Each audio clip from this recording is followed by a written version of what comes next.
Have you ever wondered what the optimal diet is? I want to propose that the optimal diet is not the same as the diet that has worked the best in our history to keep us alive. It's not the same as what diet can induce weight loss. It's not the same as what diet is interesting or fun to eat. I want to propose that the optimal diet is what an organism would thrive on if we could really control what it was going to consume for the entirety of its existence. Hello, Wellness Warriors. Welcome to Mind Blowing Health and Wellness with Violet. The reason I make these videos is because I want you to understand that your mental health and physical health coming together appropriately is what causes us to have that experience of well-being. If you find these kind of videos helpful and you're working on that kind of thing, subscribe because I make new videos every week. If we look at what nutrients a human needs to survive without causing disease, and we look at what you would need to eat to attain those nutrients, what we find out is that you actually could do that by eating only animal products, so only meat products.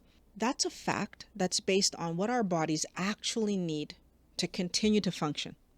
Because meat has protein and fat, and organ meats have micronutrients, and all of these things contribute to humans being able to eat nose to tail and to do very well. We need to look at that word optimal when we're talking about the optimal human diet, because optimal means the best or most favorable. But when people are talking about this, the question is most favorable towards what? And when people answer that question, I hear them use this idea of survival. So what's going to allow us to remain alive? But in that case, then, what's optimal changes based on the circumstances and the era that we're in. See, when we were gatherers and hunters, like hunter-gatherers, we ate meat preferentially and gathered plants to eat when the meat was scarce. But prior to being hunter-gatherers, and in places where there was winter, we really had to focus on hunting and fishing. I think what we try to ignore, but I feel like we really cannot ignore, is that we're humans. We're extremely smart, and we've evolved and created technology that has actually changed the way that food tastes. And now I'm talking about real food. I'm talking about fruits and vegetables that grew from the ground that used to taste a certain way. Us humans have come along and decided that apples should be sweeter. And not only should they be sweeter, but some of them should taste like grapes. Some of them should taste like cotton candy. We have decided that strawberries should be bigger and sweeter, and we have actually genetically engineered fruits and vegetables to taste quote unquote better to us than they used to taste. But in actuality, what it really boils down to is we've engineered fruits and vegetables to taste sweeter, to be sweeter, because there's more carbohydrates in them. We've genetically engineered the seeds out of certain vegetables and fruits because we just didn't like having to deal with those things and make our lives more convenient. How does that affect the actual fruit and vegetable? How do they reproduce? So now we are in this genetically modified food area where the only way we can produce these seedless things is to have them created for us. We also figured out how to tame our food source so that we can grow them at scale. But in that process, we ended up putting them in small areas where they ended up having medical issues where we had to turn around and give them antibiotics. But then, lucky for us, we figured out that giving animals antibiotics actually causes them to be bigger and fatter. And we absolutely ignore the part where those bigger, fatter animals are pumped full of antibiotics that then we eat. And those antibiotics actually affect us. My issue here, and what I'm asking every wellness warrior to think about, when we talk about optimal diet, optimal nutrition, is that we have actually changed what is available for us to eat. The food of today is not the food of 2,000 years ago. Why do we believe that this will not have an effect on how our body reacts to the food? For optimal health, we need protein and fat. But here's the thing. For optimal happiness, there's no one answer. So each person has their specific relationship with food.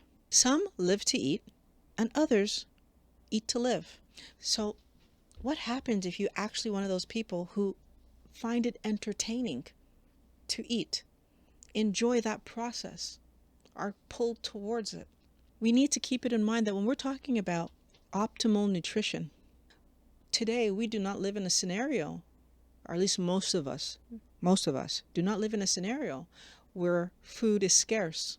But yet today, most people who are overweight actually are malnourished because the actual food that they're eating isn't providing them with what they need, so what their body needs to build, repair, and grow stronger. We ignore this fact. If we were living in a time where food was scarce, we would eat whatever was available. And when we look at countries where food is actually scarce, they eat whatever is available. That's not the majority of people that are watching this video. The majority of the people that's watching this video not only have choices and could eat better quality food, but we actually make choices based on taste and price over the quality of what we are going to be eating and how it will affect our body. And the reason that happens is because when we have choice, when we have the luxury of deciding between A, B, and C, then food becomes entertainment.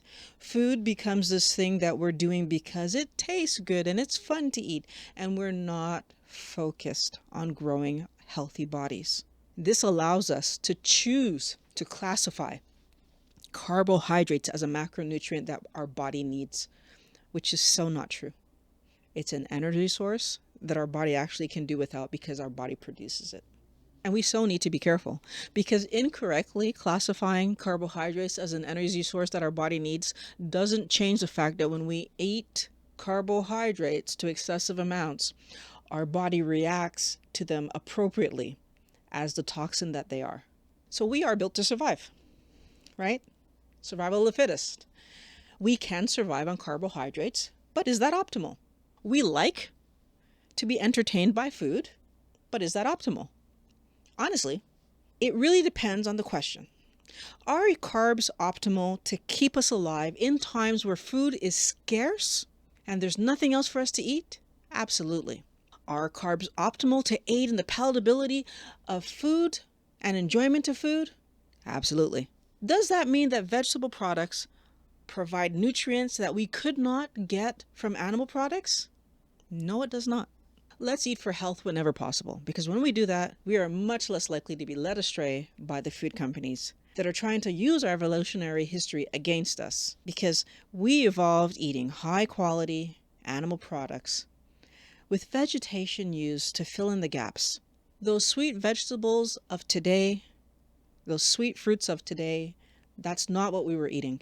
That means that the addictive quality of the vegetables and fruits that we eat today is not what we were actually eating. So we were not chasing those foods when we were eating them 100, 200 years ago, because they didn't taste like this. So that push for us to eat more vegetation, take it with a grain of salt, which we do need, by the way. Salt. It's good for you. Wellness Warriors, I want to thank you for watching Mind Blowing Health and Wellness with Violet. I love making these videos for you guys, and I really can't wait to talk to you again next week.